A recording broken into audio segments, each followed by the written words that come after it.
दोस्तों, आपने सुना ही होगा कि किसी को इतना भी मत डराओ कि फिर डर ही खत्म हो जाए। दुनिया में एकमात्र यहूदी देश जो चारों ओर से मुस्लिम देशों से घिरा हुआ है, और फिर भी सभी देश मिलकर भी उसका कुछ नहीं बिगाड़ पाते, बल्कि ये कहिए उसके खिलाफ आंख उठाने से भी डरते हैं।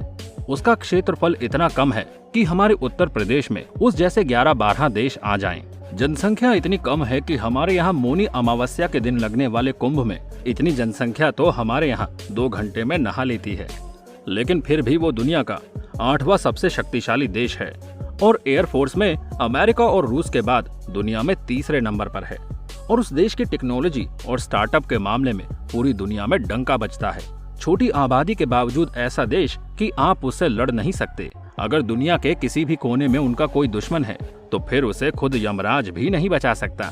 उनका कहना है कि आप हमारा एक नागरिक मारोगे तो हम आपके देश में घुस के आपके 10 मारेंगे। जो उखाड़ सकते हो उखाड़ लेना। जी हाँ दोस्तों, हम बात कर रहे हैं इजराइल के बारे में। आखिर वो इतना शक्तिशाली देश क्यों है कि पूरी दुनिया इजराइल से डरती है? आज हम बात करेंगे इसी बारे में। बने रहिए हमारे साथ वीडियो में।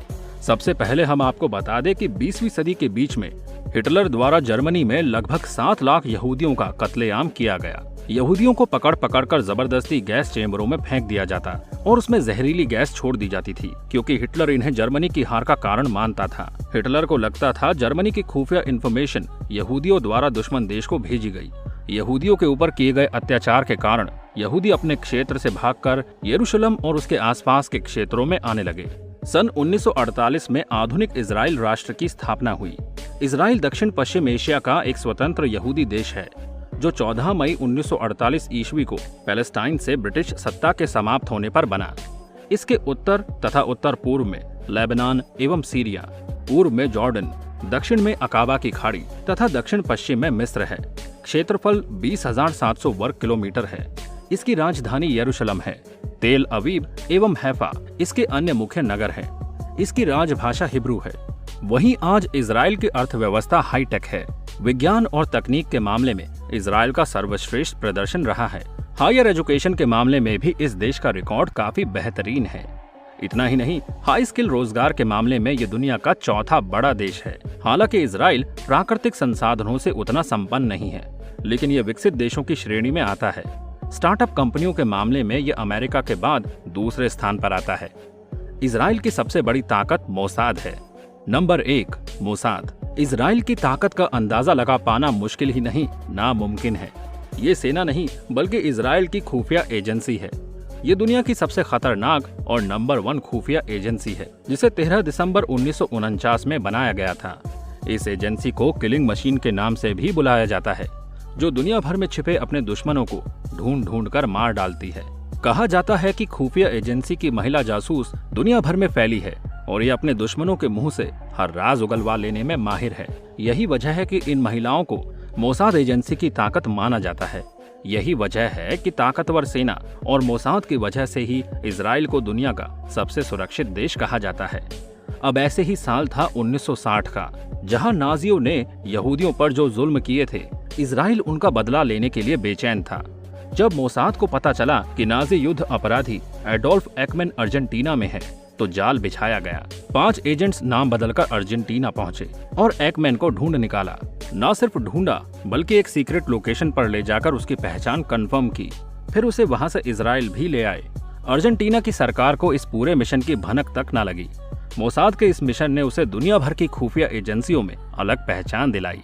अभी हाल ही के सालों में नवंबर 2020 में ईरान के मुख्य परमाणु वैज्ञानिक मोहसिन फखरीजादेह की हत्या ने पूरी दुनिया को हैरान कर दिया था। इनकी हत्या इजराइल ने फिल्मी अंदाज में की। उनकी गाड़ी रोज की तरह उसी रास्ते से गुजर रही होती है, तभी ब्रेकर पर उनकी गाड़ी थोड़ी सी धीरे होती है। साइड में खड़े ट्रक से ऑटोमेटिक गन से एक गोली निकलती है और सीधा मोहसिन फखरीजादेह को लगती है और उनकी मौत हो जाती है। सबसे हैरानी की बात तो ये है कि इस ट्रक में कोई भी स्नाइपर मौजूद नहीं था, बल्कि स्नाइपर वहां से 1600 किलोमीटर दूर इजराइल में बैठकर सैटेलाइट के सहारे निशाना बना रहा था। और जैसे ही घटना होती है, ट्रक में बहुत तेज ब्लास्ट होता है, जिससे कोई सबूत हाथ ही ना लगे। अब सोचिए, ये सब सोचना और फिर इसे अंजाम देना, इसके पीछे कितने शातिर दिमाग, कितनी मेहनत लगी होगी और कितने बारीक से बारीक बिंदुओं पर काम किया गया होगा। Operation Wraith of God. अगर इसे मोसाद का सबसे मशहूर ऑपरेशन कहा जाए तो गलत नहीं होगा। दरअसल 5 सितंबर 1972 को फिलिस्तीनी आतंकवादियों ने जर्मनी के म्यूनिख में इजरायली ओलंपिक टीम के 11 सदस्यों को मार दिया था। इस बर्बर हमले का बदला लेने के लिए मोसाद ने बेहद डिटेल्ड ऑपरेशन प्लान किया। सभी हमलावर अलग अलग देशों में छिप गए थे। 16 साल तक मोसाद एजेंट्स ने इन्हें ढूंढा। न सिर्फ उन्हें खोज निकाला बल्कि एक एक को बेहद अनूठे तरीके से मार दिया और हर हमलावर को 11-11 गोलियां मारी गई थी। इजराइल के 54 नागरिकों को बंधक बना लिया गया था। कहा जा रहा था कि उस वक्त युगांडा आतंकियों के साथ मिल गया था, लेकिन इजरायली सरकार ने उनसे कोई भी नेगोशिएशन नहीं की बल्कि तुरंत अपने कमांडोज को वहां स्ट्राइक करने भेज दिया।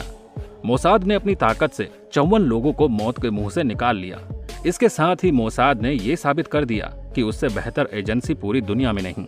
27 जून 1976 को इजराइल से ग्रीस के लिए रवाना हुए एक यात्री विमान को अगवा कर लिया गया था। वहां ईंधन भरने के बाद उसे अरब देशों में लैंड कराने की कोशिश हुई, मगर वे जानते थे कि इजरायली नागरिकों से भरे इस विमान को अपने यहाँ रुकवाना कितना खतरनाक है। आखिर में 28 जून को विमान युगांडा के एतेम्बे एयरपोर्ट पर लैंड कराया गया। वहां के तानाशाह ईदी अमीन ने सेना के खास लड़ाकों को तैनात किया ताकि बंधकों की निगरानी की जा सके। आतंकवादियों ने डिमांड रखी कि इजराइल अपनी जेलों में बंद उनके साथियों को छोड़े। 48 घंटे का वक्त दिया गया। इजराइल ने एक तरफ तो बातचीत जारी रखी और पीछे से मोसाद एजेंट सक्रिय हो गए। 30 जून को कुछ बंधकों को रिहा किया गया, जिनमें से ज्यादातर बीमार या बुजुर्ग थे। किसी तरह इजराइल ने आतंकवादियों से बातचीत करके 4 जुलाई तक का वक्त जुगाड़ लिया। आतंकियों को लगा कि इजरायली सरकार उनके आगे झुक रही है। वो इजरायली नागरिकों को छोड़ बाकी देशों के बंधकों को रिहा करने पर राजी हो गए। विमान में कुल 258 लोग सवार थे, जिनमें से अब 116 ही बचे थे। 3 जुलाई को मोसाद के प्लान को अप्रूव कर दिया गया। जिस बिल्डिंग में बंधकों को रखा गया था उसकी पूरी डिटेल्स मोसाद के कमांडोज के पास थी। 100 कमांडोज की एक टीम पूरे इंतजाम के साथ एतेम्बे के लिए निकली। अचानक हमला किया और 7 किडनैपर्स को मार गिराया। युगांडा आर्मी के करीब 50 सैनिक भी मारे गए। इजराइल के 3 बंधकों की जान भी इस पूरे मिशन में चली गई। जब कमांडोज लौटने लगे तो एयरपोर्ट पर मौजूद सभी फ्लाइटर प्लेन्स को बमों से उड़ा दिया गया। नंबर 2, इजराइल में 85 लाख की जनसंख्या में 35 लाख तो सिर्फ सैनिक हैं। इजराइल में हर एक बच्चे को, चाहे वो लड़का हो या लड़की, स्कूल के बाद 3 साल की आर्मी की ट्रेनिंग व ड्यूटी करना कंपलसरी है। यहाँ का हर एक नागरिक फौजी है। मौका पड़ने पर तुरंत ही इस देश का हर एक नागरिक पूरा ट्रेंड सैनिक है। यहाँ पर घर में ऑटोमेटिक बंदूकें रखना कंपलसरी है। अगर भविष्य में उन पर कोई देश अटैक भी कर देता है तो इन्होंने पूरे देश को अंडरग्राउंड बंकरों में तब्दील कर रखा है। आप पार्क में हो, रोड पर हो, मॉल में हो, पूरे इजराइल में कहीं भी हो, आपको आसपास हर जगह बंकर मिल जाएंगे। युद्ध के समय आप इन बंकरों में जाकर छुप सकते हैं और फिर अंदर से दुश्मनों पर हमला भी कर सकते हैं और दुश्मन आपका कुछ भी नहीं बिगाड़ पाएगा। Number 3, Israel anti ballistic missile system से लैस है। मतलब ये हुआ कि कोई भी देश इजराइल पर अगर कोई भी मिसाइल या बम छोड़ता है तो वो इजराइल पर गिरने से पहले ही हवा में मार गिराया जाएगा। आप इजराइल के किसी भी कोने में कोई भी बम या मिसाइल छोड़ दें, पर आप उसका कुछ भी नहीं बिगाड़ सकते। जैसे ही आप इस पर कोई मिसाइल छोड़ेंगे, आसमान में ही कहीं से एक मिसाइल आएगी और आपकी मिसाइल को तहस नहस कर देगी।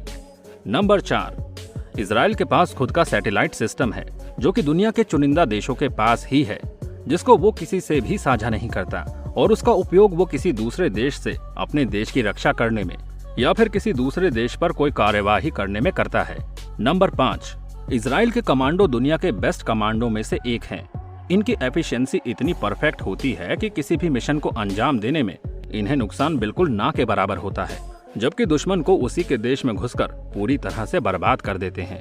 इनके निशाने बहुत ही सटीक होते हैं और ये दुश्मन को संभलने का मौका भी नहीं देते।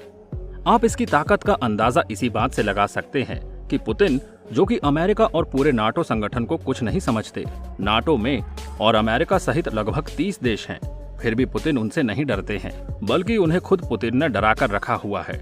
अभी हाल ही में रूस के विदेश मंत्री ने एक विवादित टिप्पणी इजराइल के ऊपर करी थी, जिसका अंजाम ये हुआ कि दुनिया में किसी से न डरने वाले पुतिन को भी इजराइल से माफी मांगनी पड़ी। आप इसी से इजराइल की ताकत का अंदाजा लगा सकते हैं। तो दोस्तों, आज के लिए बस इतना ही।